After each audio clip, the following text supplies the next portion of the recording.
주님과 한편된 사이에 누구예요? 주님과 한편된 사도 요한. 사도 요한이에요. 사도 요한이 이제 네 번째 챕터에서 주님의 비밀한 행적에 동행하는 사도 요한. 비밀한 그 행적에 함께 간 이 세 사람이 아주 중요하다고 그랬어요. 그러니까 주님이 우리가 1번 본 게 뭐냐면 죽은 자를 살리시는 장면인데, 주님이 세 사람을 죽은 자 가운데 살리셨어요. 하나는 나인성 과부의 아들을 장례 치르러 갈 때 멈추게 하고는 그 시체를 일으켜 세워줬어요. 사람들이 별로 없었을 때예요. 그냥 장례 행렬을 멈추게 하신 거예요. 그리고 또 하나가 마지막에 하신 일인데, 사랑하는 나사로가 죽었을 때 이미 주님이 죽은 줄 아시고도 기다렸다가 늦게야 오셨어요. 그럴 때 이미 무덤에 들어가 있었어요. 시체가 냄새가 난다고 그랬었습니다. 그런 걸 문을 열라고 그러고 나사로야 나오라 고쳐주심으로 말미암아 이게 아주 막 어마어마한 파장을 일으켰죠. 6월절에 가까웠었을 때니까 세계에서 유대인들이 다 하나님 앞에 예배를 드리러 몰려왔잖아요. 그런데 예수님의 소문이 막 극대화됐을 때 나사로를 살리신 거예요. 이것 때문에 막 아우성을 치고 주님이 입성할 때 옷을 깔고 뭐 팜추리를 전부 깔고 이러면서 호산나 다윗의 자손으로 오시는 이여 하면서 우리를 구원해 달라고 아주 절정에 이르렀었지. 정치적 메시아에 대한 기대가.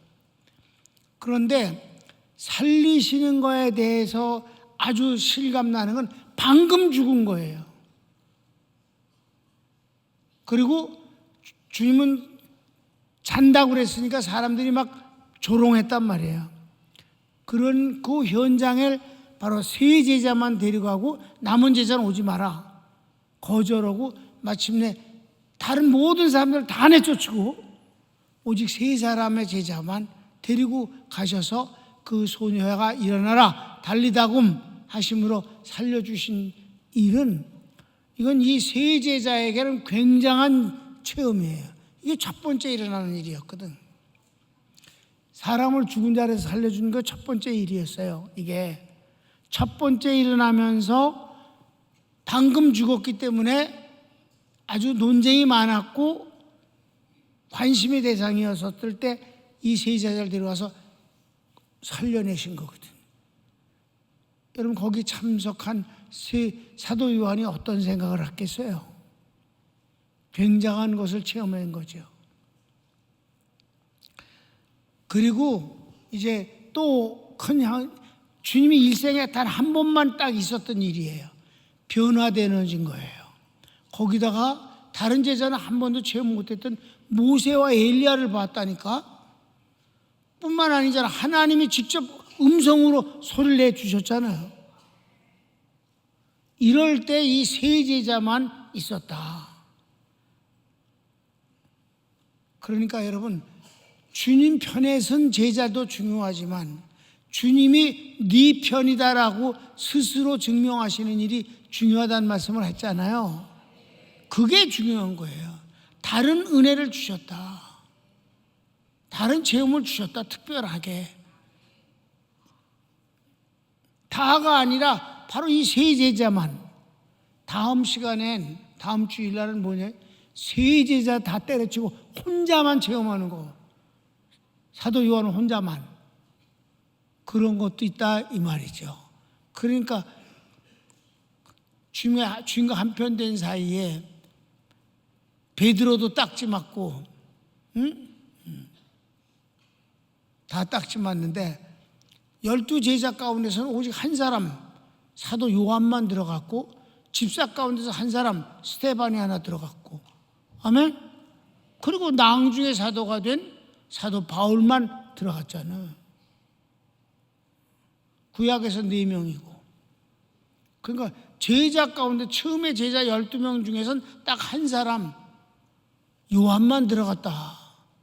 그게 왜 그랬을까 하는 거지. 그러니까 주님이 그의 편된 것을 객관적으로 보여주신 것들이 다 중요하다는 거예요. 다윗도 탈락되잖아. 다윗. 아브라함도 탈락됐잖아. 그런데 한편된 사이에는 보통 죽을 때의 그 모습이 특별합니다. 모세 죽었지만 주님이 그 시체를 40년 동안 이끌어줬던 광야를 통과한 사람들에게 보여주지 않으셨잖아. 엘리야는 아예 승천하게 데리고 올라가 버리셨잖아. 아멘. 달러 그게 한편된 사이의 주인공들이 엘리야살 딱 두 사람 외에는 아무도 못 들어간다고. 그렇지? 20세 이상 된 사람 중에는 딱 두 사람을, 여호수아와 갈렙 외에는 아무도 못 들어간다. 그랬던 가나안 땅을 한 사람 몰래 집어넣은 사람이 엘르아살이잖아. 그 여러분, 엘르아살이 거기 들어갔다는 거 2000년 동안 어떤 신학자도 말한 적이 없다? 그럼 엘르아살이 그럼 10살 때 대제사장 돼서 제사장 되냐고? 말도 안 되는 소리를 했어요. 그렇게 그 죽음 마지막 그때 하나님이 그의 편되어 주시는 것을 증명하신다 이 말입니다. 비느하스는 두말할 것도 없고, 아론의 후손이 대제사장 되는 게 아니라 비느하스의 후손이 대제사장 되는 것이라고 주님이 말씀하신 거잖아요. 그러니까 구약의 모세, 선지자 중에서 엘리야, 엘리야살, 비느하스, 신약의 집사 대표 스데반, 그리고 12제자 중에서 한 명 사도 요한, 그리고 그 이후에 사도가 되어서 부른 사도 바울, 이렇게 7명뿐이다. 그러니까 이거 다른 데 가서 이렇게 가르치기 복잡해요. 우리 교인들은 뭐 여러분이하고 가족이니까 뭐든지 다 감당할 만하고 다 잘하지. 그게 지금 마지막에 이제 사도 요한을 하는데, 하나님께서 사도 요한을 처음부터 4명 중에 한 제자였고 3명만 데리고 다닐 때 그 중에 반드시 사도 요한이 들어있고, 그 다음에 낭주의 활동은 베드로하고 사도 요한만 해요. 왜? 야고보는 순교당했으니까 둘만 해.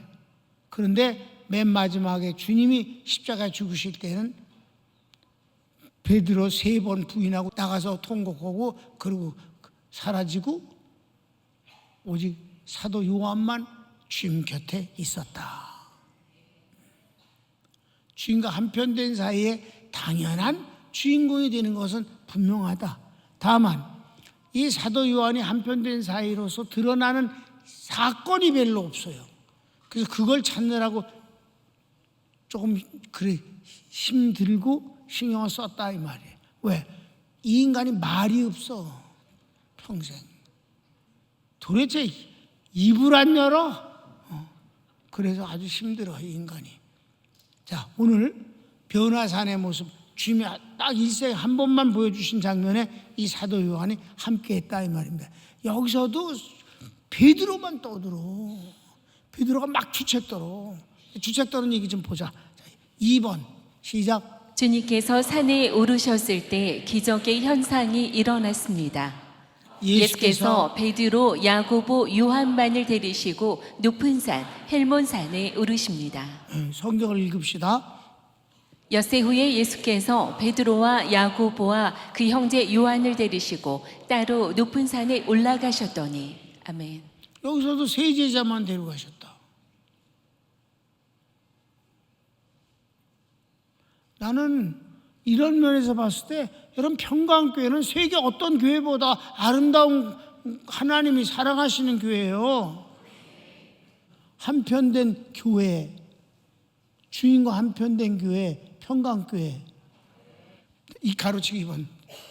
주님의 모습이 변형되시어 얼굴은 해같이 빛나고 옷이 빛처럼 휘어졌습니다. 자, 성경을 읽읍시다. 저희 앞에서 변형되사 그 얼굴이 해같이 빛나며 옷이 빛과 같이 휘어졌더라. 아멘. 그런 이런 아주 놀라운 그 기적의 현상이에요. 그 3번은 그때 모세와 엘리야가 나타납니다. 시작 때 때 모세와 엘리야가 예수로 더불어 말씀하는 것이 저희에게 보이거늘. 아멘. 무슨 대화를 나눴을까? 모세는 율법을 상징하고 선지자는 메시아의 구원을 전하는 사람이에요. 그러니까 예수님이 뭐예요? 율법과 선지자의 완성이시라는 점을 여기서 보여주시는 장면입니다. 아멘? 네, 그랬어요. 그걸 이제 하나님께서 증명을 하신다고. 4번. 베드로가 얼떨결에 집 셋을 짓자 합니다. 그러니까 이게 주책을 떨어요. 베드로가. 사도 요한은 가만히 있잖아. 얼떨결에 무슨 말을 하긴 해야 될 것 같아. 막 세 분이서 얘기를 하는데 자기가 가만히 있으면 이상한 것 같아. 뭔가를 해야 되겠어. 그래서 이제 뭐라고 하는지 한번 봅시다. 주책을 떠는 거를 시작. 베드로가 예수께 여짜와 가로되 주여 우리가 여기 있는 것이 좋사오니 주께서 만일 원하시면 내가 여기서 초막 셋을 짓되 하나는 주를 위하여 하나는 모세를 위하여 하나는 엘리야를 위하여 하리이다. 아멘. 이게 말이 안 되는 소리가 초막 셋을 짓겠대. 지가 짓겠대. 집을 제일 지가 짓겠대. 그러면 자기네들은 어디서 잘라고? 치마 저 처마 밑에서 자? 말이 안 되잖아. 그러니까 그냥 뭔 말을 해야 될 것 같으니까 제가 집을 셋을 짓겠습니다. 뭐 이러고 주책을 떨어. 그러니까 사도 요한은 그냥 가만히 있는 거예요. 여기서 야고보는 아직 안 죽어서 그냥 가만히 있는 거야.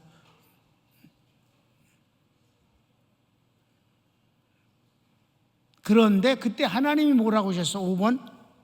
그때 빛난 구름 속에서 소리가 나는데 이는 내 사랑하는 아들이요 내 기뻐하는 자니 너희는 그의 말을 들으라 하십니다. 주책 떨지 말고 예수님의 말씀만 들어라. 하나님께서 증거를 해 주시더라 이 말입니다. 굉장한 거지 뭐 이 어마어마한 체험을 했어 지금. 그래서 6번 말할 때 호련히 빛난 구름이 저희를 덮으며 구름 속에서 소리가 나서 가로되 이는 내 사랑하는 아들이요 내 기뻐하는 자니 너희는 저의 말을 들으라 하는지라. 아멘. 6번 요한과 야고보, 베드로가 너무 놀라고 두려워 엎드려 있을 때 예수께서 손을 대시며 두려워 말라 하시어 눈을 들어보니 아무도 보이지 않았습니다. 모세와 엘리야도 사라지고 그리고 본래 예수님의 모습이 그 변형에서 끝나갔고 그 자상했던 그 주님의 모습을 보이더라 이 말이에요. 그러면서 두려워하지 말라. 성경을 읽읍시다. 성경을 읽어야지. 제자들이 듣고 엎드려 심히 두려워하니 예수께서 나와 저희에게 손을 대시며 가라사대 일어나라 두려워 말라 하신대 제자들이 눈을 들고 보매 오직 예수 외에는 아무도 보이지 아니하더라. 아멘. 그 어마어마한 장면은 이제 끝이 난 거예요. 끝이 났어요.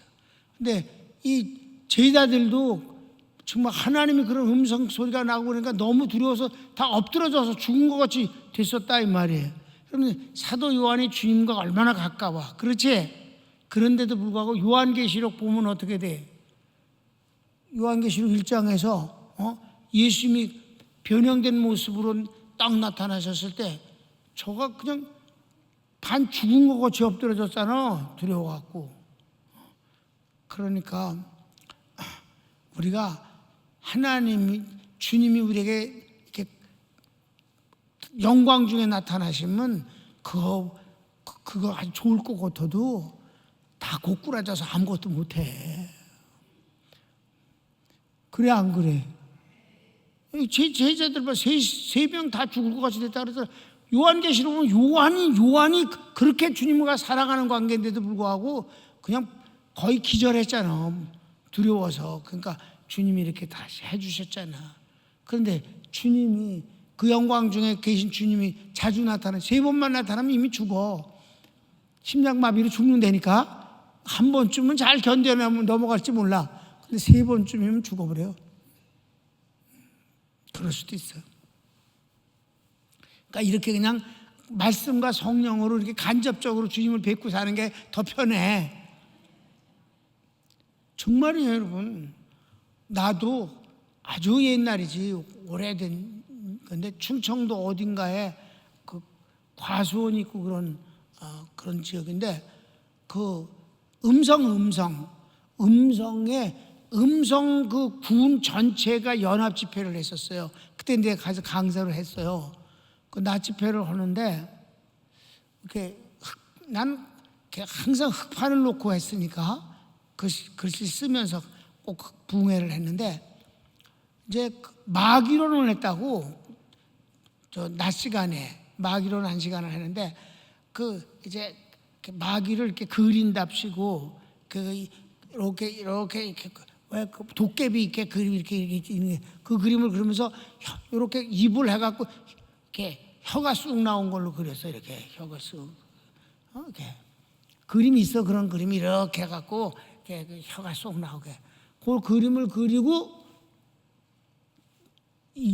여러분이 귀신을 이런 걸로 생각하면 안 된다고 그러면서 이제 뭐 이렇게 제대로 가르치려고 딱 돌아섰는데 앞에 주님이 딱 앉아 계신 거예요.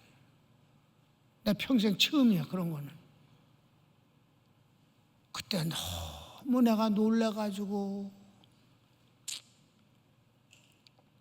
너무 놀라가지고 쳐다볼 수가 없어. 한번 처음에만 딱 보고 그다음에 그쪽을 안 보고 딴 데만 보면서 열심히 얼른 지우고 막 열심히 가르쳐서 열심히 가는데 그 중간중간에 헐끗 보면 그대로 앉아 계셔. 근데 뭐 화를 내시는 것도 아니고 웃으시는 것도 아니고 그냥 이렇게 그렇게 앉아 계셔. 그러니까 정확하게 얼굴이 보이는 것도 아니요. 그냥 이렇게 뭐랄까 이렇게 실루엣처럼 이렇게 보이기만 하는 거예요. 그리고 자세히 볼 수가 없어. 내가 무서워서. 근데 이제 어느 정도 시간 갔을 때 그때부터는 안 보이더라고. 안 보이니까 너무 감사하더라 진짜. 진땀이 쭉 났었어요. 등에 그냥 땀이. 그게 아무리 좋아해도 있잖아. 그분 만나는 게 그렇게 썩 좋은 게 아니야. 그래서 집회가 끝나면 이제 점심을 먹으러 가잖아. 이제 여러 사람들이 연합 집회니까 막 목사님들이 아주 많단 말이에요. 10명도 넘어. 그러니까 이제 같이들 다 같이 가서 밥을 먹어야 돼, 목사님들을. 근데 음식점으로 가야 되는데 내가 이랬어. 나 그 숙소에 뭐 좀 두고 온 게 생각이 나는데 내가 좀 확인 좀 해야 되겠다. 그러니까 먼저들 식당으로 가라. 나 숙소에 잠깐 들렸다 갈게. 그랬더니 그럼 그러자고 그래갖고 날 태워다 줬어. 숙소에. 나 올라가서 뭘 잘못했는지도 모르고 그냥 침대에 올라가서 잘못했다고 회개를 했어. 막 진짜 잘못했다고 회개를 했어. 근데 그때 주님이 어떤 응답을 주셨어요. 근데 그 말은 지금 한번 잘난 척 한다고 그럴까 봐 난 원래 겸손하니까 말을 안 해. 그래서 아주 마음이 편안해져 갖고 담대하게 내려와서 밥 먹으러 간 기억이 있지. 그 주님을 만난다는 게 그렇게 뭐 그게 좋은 것만 하는 거 내 경험으로 보면 그런 것 우선 뭐 너무 어렵고 뭐 그래. 좀 분위기가 그래. 주님 보자마자 알아보고 그냥 달려가서 품에 안기고 그래야지. 아멘. 뉘신데 날 빼니 쳐다보시는 거야? 이러고 그러면 안 돼. 금방 알아봐야지. 7번. 요한과 야고보와 베드로가 산에서 내려올 때 주님이 지금 본 내용은 성령 강림 이전에는 말하지 말라 하십니다. 주님이 아무에게도 말하지 말라고 하시는 거예요. 성경을 읽읍시다. 저희가 산에서 내려올 때 예수께서 명하여 가라사대 인자가 죽은 자 가운데서 살아나기 전에는 본 것을 아무에게도 이르지 말라 하시니. 왜 그럴까요? 믿는 놈이 없기 때문에. 믿지 않는 사람한테 쓸데없게 할 필요가 없다는 거죠. 알았습니까? 성령이 오셔야 이거를 믿게 되게 되는 거란 말이에요. 안 믿는다는 거죠. 안 믿는 사람한테 무슨 그런 건 말할 필요가 없다는 거예요. 여러분, 주님 오래서 12제자를 훈련시키시는데 내보내시잖아. 내보내시면서 뭐라 그래? 더러운 귀신을 쫓아내고 모든 병을 고치는 권능을 주시고 전파하여 천국이 가깝다고 복음을 하면서 전파하는데 어디에 가라? 잃어버린 이스라엘 사람들에게만 가거라. 어디엔 가지 말라? 이방인에게나 사마리아인에겐 가지 말라. 왜 그렇게 말씀하셨을까? 왜 그땐 가지 말라고 그러셨을까? 오순절 성령이 오시지 아니하면 아무 소용이 없기 때문이에요. 아멘. 유대인들은 이미 구약으로부터 말씀을 받은 사람들이잖아. 아멘. 그러니까 세례 요한도 전했잖아. 받았잖아, 사람들이. 예수님의 말씀도 받아들인다 이 말이야. 그런데 이방인과 사마리아인들은 안 받았기 때문에 가지 말라 이게야. 언제? 성령님이 오시면 어떻게? 처음에는 예루살렘 사람들, 그 다음에 온 유대 이스라엘 사람들, 그 다음에 사마리아 사람들, 그 다음엔 땅끝까지 이르러 이방인에게. 아멘. 이게 그래서 성령이 오셔야만 가능한 것이다. 그러니까 아무에게도 오늘 본 거 얘기하지 말라. 무슨 얘기인지 이해되셨죠? 그 다음에 8번. 제자들이 말라기 4장 5절에 메시아 앞에 엘리야가 온다는 말씀에 대해 질문하니 예수께서 그 엘리야가 세례 요한임을 말씀합니다. 그럼 우리 말라기서 4장 5절을 한번 볼까? 말라기부터 먼저 보자. 시작. 보라, 여호와의 크고 두려운 날이 이르기 전에 내가 선지 엘리야를 너희에게 보내리니. 아멘. 말라기가 구약 성경의 마지막 성경이잖아요. 말라기는 선지자 이름이에요. 그때부터 400년이 넘도록 선지자가 한 명도 안 나와요. 그들이 예배와 11조를 버렸어요. 그래서 주님이 그들을 버리셨어요.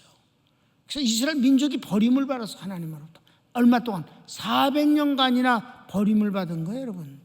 그러다가 세례 요한이 나타난 거고 내 뒤에 오시느니 하고 예수님이 드디어 오신 것이지. 그 암흑 시대가 그렇게 진행됐었던 거예요. 그런데 뭐라고 그러셨냐면, 자, 예수님 그리스도가 오시기 전에 엘리야가 먼저 올 것이다 이렇게 말씀하셨어요. 그러니까 이제 방금 엘리야를 봤잖아. 모세도 봤고. 그러니까 묻는 거야. 주님, 그 그리스도가 오시기 전에 엘리야가 온다고 그러더니 오늘 엘리야를 보지 않았습니까? 지금 변화산에서 만난 엘리야를 지금 지칭하려고 한 거야. 그 엘리야를 봤으니까 이게 증명이 되는 겁니까? 라고 물었다 이 말이에요. 성경을 읽을까? 시작. 제자들이 묻자와 가로되 그러면 어찌하여 서기관들이 엘리야가 먼저 와야 하리라 하나이까? 예수께서 대답하여 가라사대 엘리야가 과연 먼저 와서 모든 일을 회복하리라. 내가 너희에게 말하노니 엘리야가 이미 왔으되 사람들이 알지 못하고 임의로 대우하였도다. 인자도 이와 같이 그들에게 고난을 받으리라 하시니 그제야 제자들이 예수의 말씀하신 것이 세례 요한인 줄을 깨달으니라. 아주 놀라운 일이에요. 그러니까 방금 본 그 엘리야를 말하는 게 아니라 엘리야가 이미 왔었어. 그런데 사람들이 임의로 대했다. 함부로 대해서 죽여버렸다. 세례 요한을 헤롯이 죽여버렸잖아요. 그지? 함부로 대했느니라.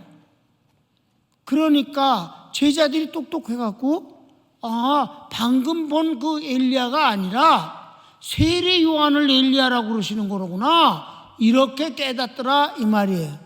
그래서 더 이상 묻는 자가 없더라. 깨달았어. 세례 요한이 엘리야라 이 말이에요. 그러니까 왜 세례 요한이 엘리야는 선지자의 대표예요. 모세는 율법을 상징하고, 아멘. 그러니까 엘리야가 옛날에 죽은 엘리야가 다시 온다는 뜻이 아니라 마지막 선지자가 온다는 뜻이고, 그 마지막 선지자가 바로 세례 요한이었다. 400년간이나 암흑 시대에 있었던 이 민족에게 하나님께서 세례 요한을 보내주셨다 이 말이지. 그러니까 세례 요한이 나는 그분의 신끈도 매드릴 자격이 없다. 바로 내 뒤에 오시는 나는 너에게 물로 세례를 주거니와 내 뒤에 오시는 그 그리스도는 너에게 성령으로 세례를 주실 것이다. 이렇게 말씀하신 게 바로 세례 요한이 예수님을 지적하지 않았냐 이 말이에요. 선지자로서 지적을 한 거지. 예수님이 그리스도이심을. 바로 그 세례 요한이 와서 그 일을 했는데 세례 요한을 죽여버리지 않았냐. 그들이 나도 죽일 것이다 라고 말씀을 하셨다 하는 거예요. 그래서 마지막 요 부분의 마지막을 한번 보겠습니다. 시작. 이 기적의 현상은 예수님이 율법과 선지자의 요구를 완성하신 분으로 예수님께서 그리스도이심을 하나님께서 증명하신 내용입니다. 아주 큰 내용이에요. 하나님이 나타나셨잖아요. 이거를 바로 세 제자만 체험했다 이 말이에요. 나머지 제자들은 얼마나 서운하겠어. 그래도 왜 안 데려가셔서? 믿음으로 저희들이 소화를 못 시키니까. 그래서 믿음이 제일 중요한 거죠. 하나님 넌 오지 마라. 이런 대우 받아서 되겠는가? 여러분, 내가 이 한편된 사회를 공부하면서 정말 이게 이 한편된 사회는 특별한 대우를 받는 거 아니냐. 그러니까 한편된 사회에 내가 거기 끼어 들어가야지. 이거 안 들어가고 넌 거기 있어. 너 오지 마. 이거 얼마나 거시기에. 여러분 생각을 해봐.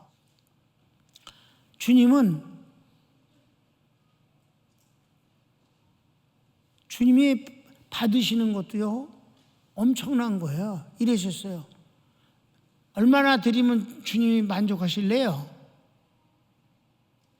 그랬더니 주님이 뭐라셔? 네가 드릴 마음만 있으면 있는 대로 다 받겠다 야. 아셨습니까? 주님은 사양을 안 하셔. 왜 사양을 안 하시는 줄 알아? 되돌려 주시는데 자신이 있으시니까. 내가 어떤 때는 이 사람 좀 너무 심하게 하나님을 드린다 이런 생각이 들 수도 있어요. 인간적인 면에서. 그럴 때마다 그걸 억누르는 것은 주님이 책임지실 일이니까 나는 책임을 지지 못하지만 주님은 책임지시지 않겠는가. 그래서 우리 평강교인 중에서 헌금 들여서 망한 놈 있으면 오라 그래. 내가 평생에 내 보험을 안 들어요. 나 보험 없어. 이번에 어깨 수술한 것도 보험 없었어. 그러니까 난 이제 아프면 안 돼. 교회가 대주잖아요, 이 수술비를. 아니, 그러니까 일반 보험 있잖아요. 일반 의무적으로 누구든지 대한민국 국민이면 다 드는 거. 그건 들었지. 그건 돈 많이 내, 보험료. 보험금이 많잖아, 나. 여러분, 목사님들이 교회는 세금을 내면 안 되는 거야. 왜? 교인들이 전부 세금을 내고 나서 헌금을 드렸으니까 이중과세지. 그렇습니까? 그러니까 절대 교회는 나라에다 세금 바칠 거 없어. 가이사의 것은 가이사에게, 하나님 것은 하나님에게. 아멘? 그러니까 하나님께 드린 것은 세금을 더 드릴 필요가 없는 거야. 근데 개인은 세금을 낼 수 있어요. 내기는 게 당연한 거지. 그러니까 목사도 교회에서 봉급을 받으니까 난 세금을 낸다 이 말이야. 쭉 내왔어. 근데 세금이 많아요. 어떤 때 세금이 많은 거냐면 세금이 고정적인 것이지 내가 세금을 내는 건 고정적인 거지. 그런데 뭐가 많이 올랐냐면 보험, 의료보험 요가 많이 늘어났어요. 예수님이 선지자와 율법의 완성이심을 증명하는 현장에 사도 요한을 비롯한 세 제자가 체험을 했다. 이게 보통 축복이냐? 그러니까 죽은 사람 살리는 현장, 첫 번째 있었던 일이란 말이에요. 죽은 자 살리는 첫 번째 사건이야. 그리고 주님의 일생에 한 번 딱 있었던 변화산에서의 모습, 여기서 바로 세례 요한의 증거를 바르신 그리스도이심을 하나님이 증명해 주시는 장면. 다른 제자들은 여기 가지 못했잖아요. 여러분, 나는 우리 평강교인들이 복음의 사람, 성령의 사람으로 하나님의 특별한 사랑을 받는 그런 중요한 자리에 다 주인공이 될 것을 난 확신합니다. 그래서 하나님의 은혜와 축복을 많이 받았다고 누가 말하면 절대 사양하지 않아요. 왜? 하나님이 주신 거니까. 거기서 겸손 떨지 않는다 이 말이에요. 그렇습니다. 난 정말 하나님의 은혜와 축복을 난 자격이 없는데도 불구하고 너무너무 많이 주신 것을 인해서 나는 감사하고 자랑스럽게 생각합니다. 우리 교인들도 그렇습니다. 뭐 이렇게. 왜? 은혜는 뭐라고? 따라서 합시다. 이거 마치는 거예요. 다 같이. 은혜는 하나님께서 하나님의 것을 선물로 주시는 것. 은혜는 사람 것, 세상 것 없어. 하나님 거야 다. 하나님 거를 우리에게 선물로 주시는 거예요. 다 같이. 축복은 하나님께서 세상에도 있고 사람에게도 있는 것을 선물로 주시는 것. 아멘? 그 축복은 돈이고 자녀고 뭐 이런저런 거 저런 거 저런 거 막 이런 것이 다 축복이에요. 세상에 있고 사람에게 있는 거를 우리에게 더해 주시는 거예요. 그런데 은혜는 절대 세상은 없고 사람에게도 없는 거, 하나님께서 하나님 것을 우리에게 선물로 주시는 거. 그러니까 뭐가 더 중요해요, 여러분? 은혜가 중요한데 사람들은 은혜보다 뭘 더 좋아할까? 축복을 좋아하잖아. 우리 교인들은 은혜를 더 좋아하잖아. 그게 다르다 이 말이에요. 진짜의 은혜 더 좋아해? 축복보다? 고마워요. 손을 모읍시다.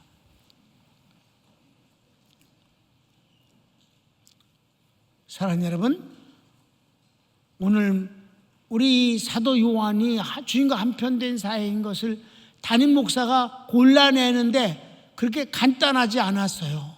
모든 문을 다 뒤진 것입니다. 저는 별로 말이 없고 그래서 주님 편인 것을 찾아내는 것이 쉽지 않습니다만 오히려 주님이 사도 요한 편인 것을 드러내시는 점이 더 많다는 사실입니다. 우리 세상에서 유명하지 않습니다. 우리 교회가.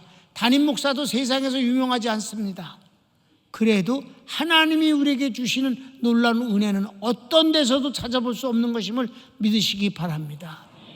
다 같이 주여 한번 부르기도 합시다. 주여, 사랑하는 주님 감사합니다.